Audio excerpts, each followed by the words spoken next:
and everybody's health. So what a fine day. How do you do? Help her along, darling, and you'll be quite fine. Fine? To talk about our health in the middle of a race? Ah, Colonel Pickering, you're just in time for tea. Thank you, Miss Higgins. May I introduce Miss Eliza Doolittle? My dear Miss Doolittle. How kind of you to let me come. Delighted, my dear. Miss Ainsford Hill, Miss Doolittle. How do you do?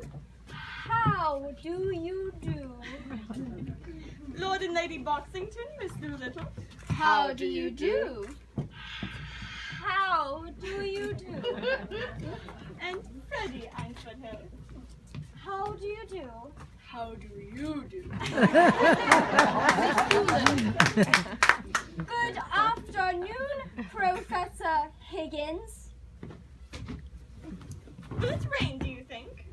The rain in Spain stays mainly in the plain, but in Hartford, Hereford, and Hampshire, hurricanes hardly happen. How awfully funny. What is wrong with that, young man? I bet I got it right. Smashing.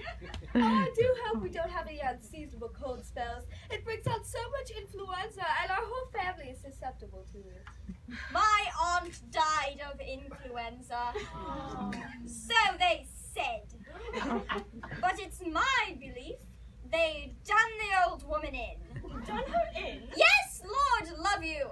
Why should she die of influenza when she come through diphtheria right enough the year before? Fairly blue with it she was. They all thought she was dead, but my father, he kept ladling gin down her throat. Then she come to so sudden that she bit the bowl off the spoon. Dear me!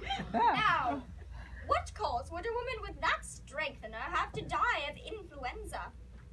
And what become of her new straw hat that should have come to me? Somebody pinched it. And what I say is, them as pinched it, done her in. Done her in. Done her in, did you say? Oh, that's the new small talk. To do a person in means to kill them. You surely don't believe your aunt was killed. Do I not?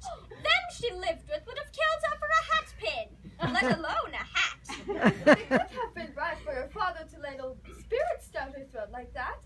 It could have killed her. Not her. Gin was mother's milk to her. Besides, he'd poured so much down his own throat that he knew the good of it. Do you mean that he drank? Drank? My word, something chronic. Here, what are you sniggering at? The new small talk. You do it so awfully well. If I was doing it proper, what was you laughing at? Have I said anything I oughtn't? Not at all, my dear. Well, that's a mercy anyhow. What I always say is... I don't suppose there's enough time before the next race to place a bet. Come, my dear. I'm afraid not, Colonel Pickering. I have a bet on number 7. I'd be so happy if you would take it. You'll enjoy the race ever so much more. His name is Dover. There they are again, lining up to run. Now they're holding steady, they are ready for it. Look, it has begun. Come on, Dover.